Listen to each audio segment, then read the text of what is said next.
Hello and welcome to February 21st, 2022. This is the Good Life Meditation, and my name is Kurt. This is something that I do each and every morning just before I start my day to remind myself of my life objectives and principles and to see how I'm doing applying these to the everyday events of my life. Let's begin. First, we'll reflect on last night and yesterday. I slept really well last night. I did wake up before the alarm, although it was very brief and it wasn't thinking about work, which is nice. Yesterday was a Sunday, and today's a Monday that's a holiday, President's Day. And it was an interesting day. We got up and I had a plan to meet someone for lunch yesterday, someone that watches my YouTube videos. And Yumiko had planned to come with me. I was going to meet this person in Orange County. And I was going to drop Yumiko off at South Coast Plaza and then go have my lunch and then pick her up after that. And along the way, something happened that was interesting, thought-provoking. There are two big freeways between where we live and where I was going. The 15 freeway, which cuts up through the valley here through Temecula upwards towards Corona. And then where it comes into Corona, it meets, excuse me, darn allergies, I need to take my medicine. The 15 meets and merges with the 91. And about maybe 3 or 4 years ago,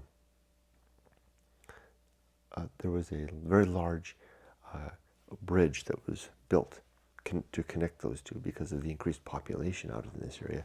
They needed better interchange. And I mean, it's really tall. It took them, at least more than a year and a half to build. They built it while the freeway was still operating. And it was a pretty impressive feat of engineering. And I used to ride my motorcycle underneath it every day, back and forth to work on work days. Anyway, when they finally finished it and I used it for the first time, I remember remarking to myself, I was on my motorcycle going over the top. It's the part that cuts from the northbound 15 to the westbound 91. It's the tallest part. It swoops over. And I remember remarking to myself, first time going over it, that wow, this is really high. You know, it almost feels like you're flying way up here. It's got to be maybe 80 plus feet up. It feels that tall. Maybe it's not that high, but it sure feels that high. And you're above, several layers of roadway below. And I've been using it regularly now that we live out here. And every time I go over it, it kind of strikes me with how high it is. And yesterday, as we were coming over the top, Yumiko was sitting next to me. She was dozing off, so she didn't notice. But traffic was moving well, but it was busy. It was crowded. Cars everywhere, but moving at full speed. I noticed from a distance a figure walking on the edge, and it's got a pretty good buffer there. A figure, and what the heck? There's somebody walking up on the rampway, the bridge over the tall bridge. And I only had a few seconds to apprehend, consider, and think about what I was witnessing. And there was a woman walking, wearing a white shirt, dark pants, and she was carrying a large teddy bear or stuffed animal of some sort. Looked like a teddy bear to me. And I'm not going to read too much into it, but she looked disconcerted, I think is the word. She didn't seem to really care that anyone would see her walking. And while in the like a second and a half that I had to go past her, at 60 miles an hour, 55 miles an hour, she stopped at the edge and she looked over the edge, and then came back and then looked out this way like this, and then holding the teddy bear, and then kept on going, climbing higher and higher up the ramp. I didn't quite put the pieces together at the moment, but what I did do, and this is a common thing for me, when I see dangerous things on the road, if I can't fix it myself, like if I see a big rock, if I'm riding my motorcycle up in the mountains and I see a big rock that fell off the cliff that's on the road, I'll try to park my bike safely and go back and safely remove the rock from the road. But if I see something on the freeway, like a ladder in the freeway, or if I see a drunk driver, this has happened at least 2 or 3 times that I can recall, or this has happened at least 4 or 5 times since I've come back to America, a pedestrian walking on the freeway. It's not that uncommon. And you see some pedestrians that they're going somewhere, right? They're like a homeless person that is maybe encamped somewhere beside the freeway, and they're marching steadily towards the off-ramp to get back to wherever they're going. So they use that as a little thoroughfare. You see that sometimes. I remember one time I didn't call 911 about that one, because I was like, oh, that guy's just going somewhere. He knows that he's not to be on the freeway, but he's got like a camp over there. And I know that because I used to do that when I was a teenager. I would sleep beside the freeway when I was a hitchhiker. I would sleep beside the freeway and do the same thing, kind of hustle to get, from where I was, after I was done sleeping in the night, I would pack up my stuff and carefully hustle off the freeway. I did that because in urban settings, sometimes you can't find a safe place to sleep, but the medians on the freeways would do that. So if I found myself, if nightfall overtook me in the middle of a big city, I would just hustle down an off-ramp into the bushes somewhere beside the freeway and hope that the sprinklers didn't go off, which happened just once. Anyway, back on topic. So if I see somebody walking, I'll call the cops. I'll call 911. So immediately, as soon as I passed her, I was like, well, this ain't right. The look on her face alone. I still didn't quite put things together. Beep, beep, beep, 911. And then my Yumiko wakes up because she can hear the phone dialing. And by then I'm half a mile past. And I'm switching lanes because it's a complicated area there. I'm switching lanes, beginning to talk to the 911 dispatcher, moving my way over to the left to get into the 91 or 91 West, it's like I said, it's a complicated area there. And by the time I explained to the 911 dispatcher that I'd seen a woman on the freeway, and the dispatcher knew about her already because she asked me, was she wearing a white shirt? And I said, yes, she was. So clearly someone else had called in. Not that I imagine there's too many women walking on the overchange, right? But I said yes, and then I added, and she's carrying something that appears to be a stuffed animal. That's when it clicked to me. Oh, crap. Maybe she's going to jump off the bridge. That explains why she was looking over the edge. She was walking up it, trying to get high enough to make the jump more effective. And I said that to the dispatcher. I added, and she was wearing a teddy bear, and she was looking over the edge, so she might be distressed. And usually you get 911 dispatchers that are very businesslike. This person sounded more. I think the word I want to use is human. She was like, "Oh, really? Oh, okay, yeah. Well, we're going to get somebody out there right away. Thank you." And they took my name, my phone. They knew my phone number, but they took my name. I think they asked my phone number. Maybe they're confirming it, or maybe that was the woman at Petco. Anyway, they took my name at least, and she thanked me, and we hung up. By now, I'm a mile and a half, 2, maybe more, on my way, and even if I had immediately realized what was going on, that would have been an awful place to stop. On the way high up in the sky on that thing. It was not really made for that. Although there was enough room, I could have stopped, but I didn't realize it in time. And to turn around and go back would take 15 minutes because you'd have to get off at Corona, on Main Street, go all the way up, back around. So I didn't bother to go back. They said an officer was en route, and clearly someone else had already called before me. But nevertheless, I was worried. I was like, crap, is that one going to jump?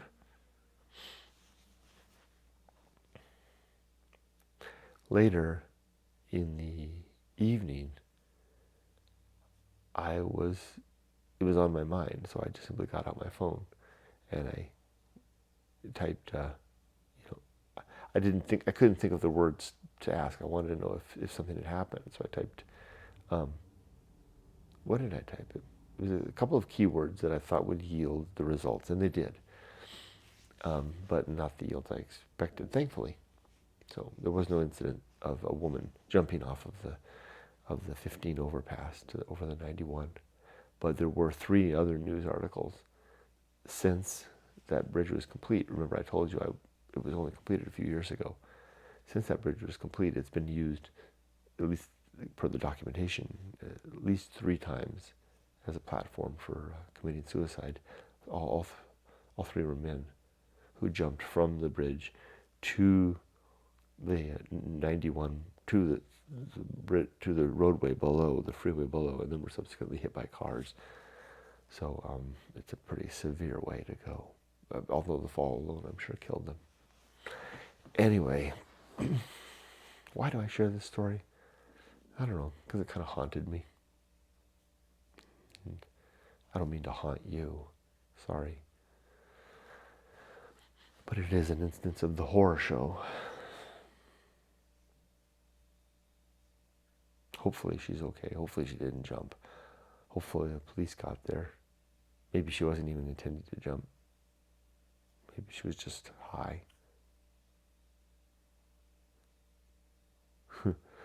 Come to think of it, I remember now the dream that I had. I rarely remember my dreams. I'm not going to share it with you, though.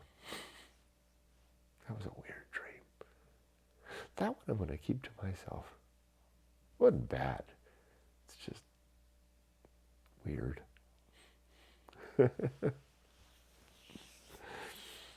Okay. Sorry to keep secrets. Guys, gotta have some. Okay, let's do the Good Life meditation. Already 13 minutes in. I think I'll do my lightning round.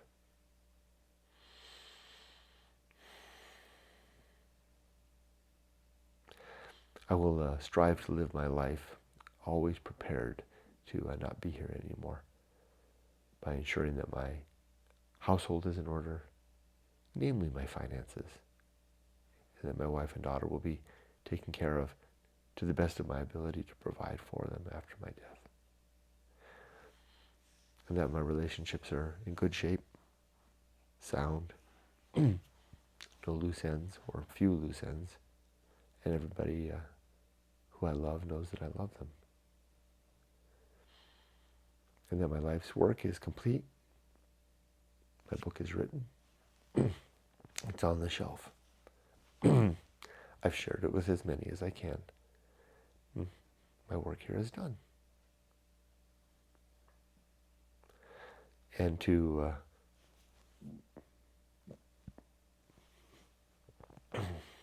make good use of my time. To work hard on the days of work. And to live effectively. And to have fun on my days off. And to continue to work to develop and maintain my principles and objectives. To never let them simply rest, but to be always tending to them like a little succulent garden.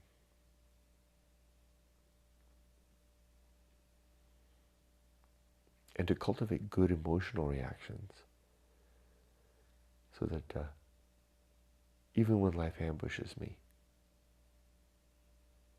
I remain calm, collected,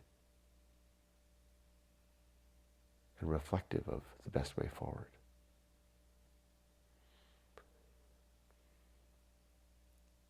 And to strive to do good things throughout the day, wherever possible, great or small.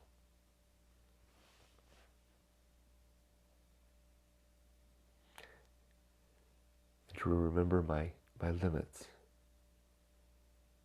and to try to map out my opportunities, and to never do more than just one thing at a time, and to do that thing slowly and deliberately. Those are my 7 objectives. Now for the 30 principles.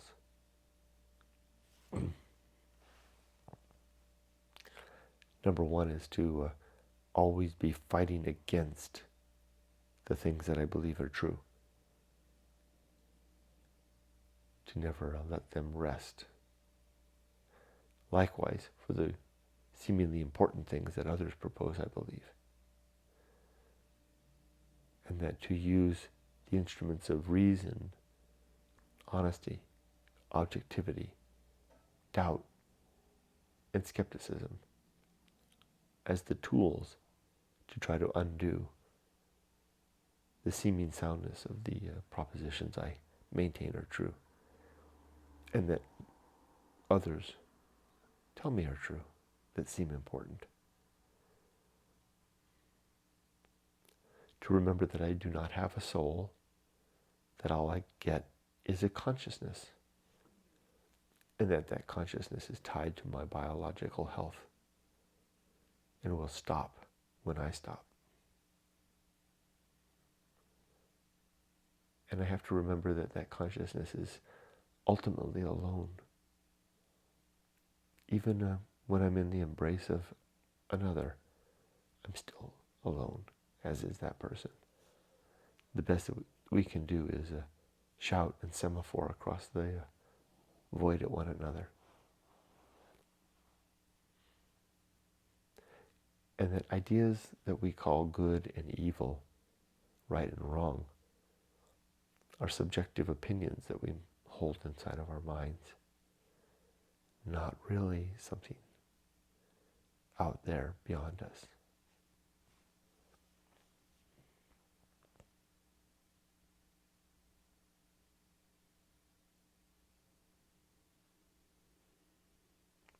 And that I will maintain 3 objects as my life purpose.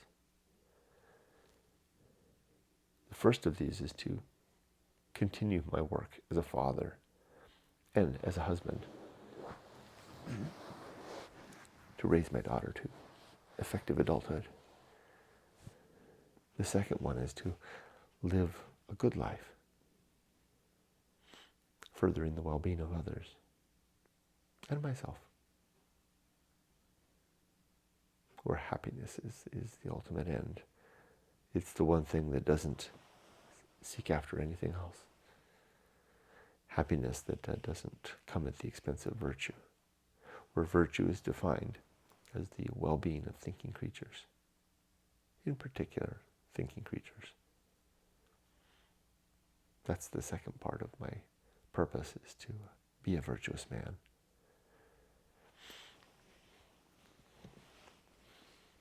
And also to pursue my personal mission, as I mentioned, which is the sharing of my book, Going Alone, which includes these 7 objectives and 30 principles.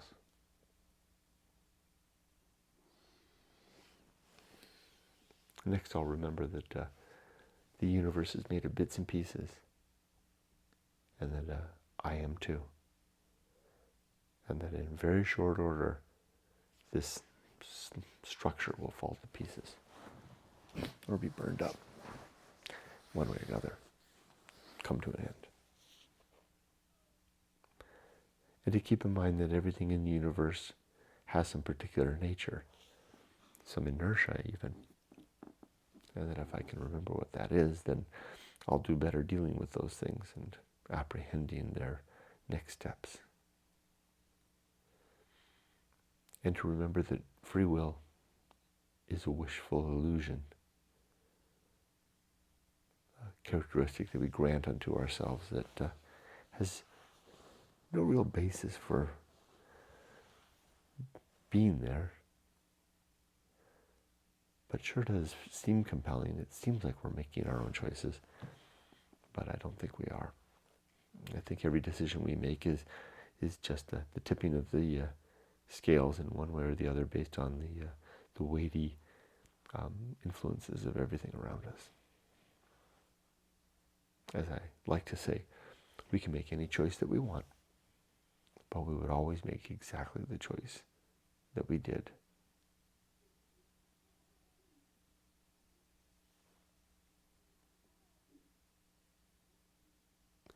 Next is maturity, which is a state that we arrive in when we remember our successes and our failures, and we strive to succeed more and fail less when we're strong in that regard. And prudent,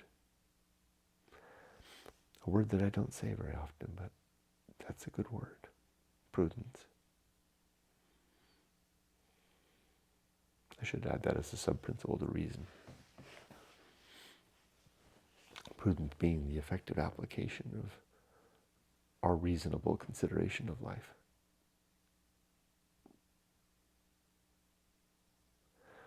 We need each other.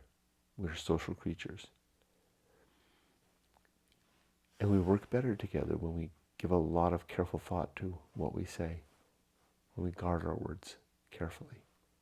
We form our sentences and paragraphs deliberately, and we select our vocabulary to convey just the meaning we want to pass along.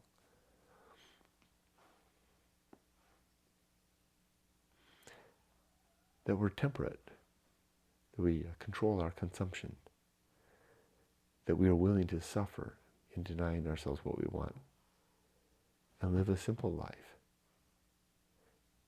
and able to apply apathy to the things that are outside of our control. That's an interesting example, or opportunity right there. What I saw yesterday on the bridge was an opportunity to, one, reach out and call 911 to try to solicit some help. If I had been in a better position, I could have actually stopped and tried to help myself. Although I think what I did was the right thing. But if I was really to pursue the Stoic mind, I would have been apathetic after the fact of calling 911.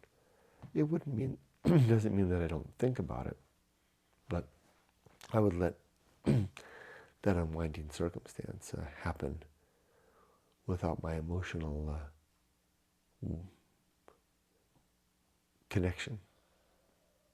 I know it sounds a little harsh, but really what was happening after that, after I was 1.5 miles, 2 miles away, I had called the police, things were in motion, was beyond my control. I would be more stoic if I simply let it go. Even if I learned later that she jumped. Sounds harsh. But otherwise we wind up connected to the universe of transactions and activities that are beyond us, and we become emotionally mired in a reality far bigger than us, when our time and energies, and not really time and energies, but our engagement, because I gave it time and energy, but our engagement is more focused on the things that are within our control. It holds up. Yeah, apathy withstands reason, but it's still hard to do.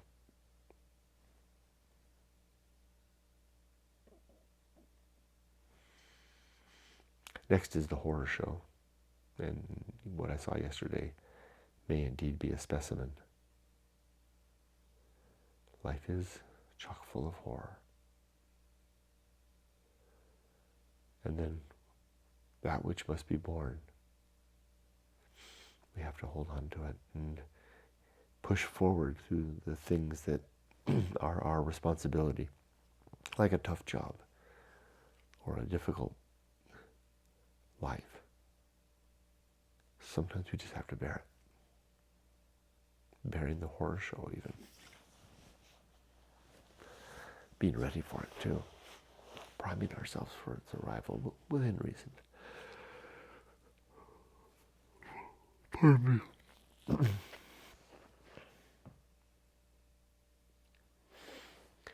To try not to distract myself from the emptiness of the universe. To be content with where I am right now, doing what I'm doing now, and being who I am right now. To be able to move forward into new circumstance when opportunity and interest suggest that motion. To pursue the surface level risks of life, of education, finding a partner, raising a family, building some security, while also being able to pursue the deeper level risk of life, of finding myself and doing something with the experience of my life, if I'm so inclined. To never gossip. To be very careful with hope. To remember that faith is a sin, as it is simply a belief that justifies itself in itself, which is nothing. To not trust authority, to hold no allegiance to dogma, to bear no appreciation of superstition, and to never ever gossip, and to always strive to be true in the most reasonable manner possible, and to not believe things too readily, lest I find myself living a damned life. To remember that death is something permanent, something we do not come back from, even though some may say that they've returned from the dead. I would claim that they were never really dead. The clinical definition of dead may be flawed in that regard. I think true death is something you don't come back from. So, if that's the case, all the evidence seems to bear that we just evaporate away, that our consciousness winks out like a candle, snuffed out, and we'll never see one another again, nor have a chance to make things right or to pursue justice. So we have to live well with others now, be the better man or woman that we can be, and reach out and hold those in our lives. That will be those that will be held at least.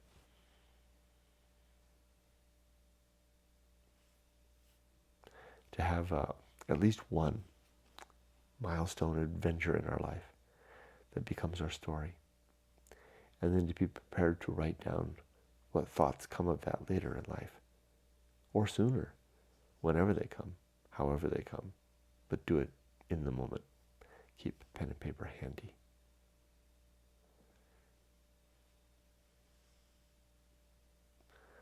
Life is an arena where we can pursue our objectives and utilize our principles. Well, climbing higher and higher, enjoying the vista from time to time, but bracing ourselves for the cold air of those higher altitudes.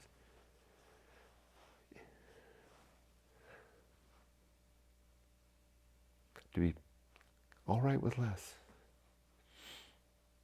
and to strive to be happy, where happiness comes not at the expense of anyone else, but a reasonable, prudent, conscientious enjoyment of the simple days of our lives. All right, well, that's my Good Life meditation. Let's plan for the day. It's another day off. As soon as I finish this, I'm going to read the Bible. I believe it's Proverbs 11, or maybe it's Proverbs 12 today. I'm going to, after that, maybe I'll read a little more of Aristotle. I'll make a cup of coffee and read a little more of Aristotle while I let the sun come up, and then I'll take the dogs out. They seem to be reluctant to go out until the sun's fully out. And then I'll after I take the dogs out, I'll feed them, and then later I'll continue reading, and then later when my wife gets up, we'll see how Emily's doing. She was a little feeling under the weather yesterday, food poisoning. She had been out with her boyfriend the day before, and they had, I guess they had failed to cook the chicken just right. So Emily got sick. Apparently, she's okay. She did go to the urgent care, and they gave her the medication, and she's all right. So we'll tend to her today. And if she's okay, then maybe Miko and I can go continue some of the things we need to do. I'm going to reschedule with the person that I was going to meet yesterday. I had to cancel that because when Emily got sick, Yumiko and I were actually at IKEA. I was just getting ready to drop her off at South Coast Plaza and go meet that person for lunch when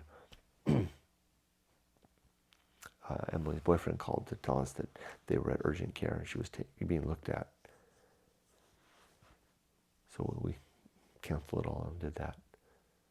So if she's better today, maybe we can take care of some of that. And I think she's okay. She seemed to be good in the afternoon.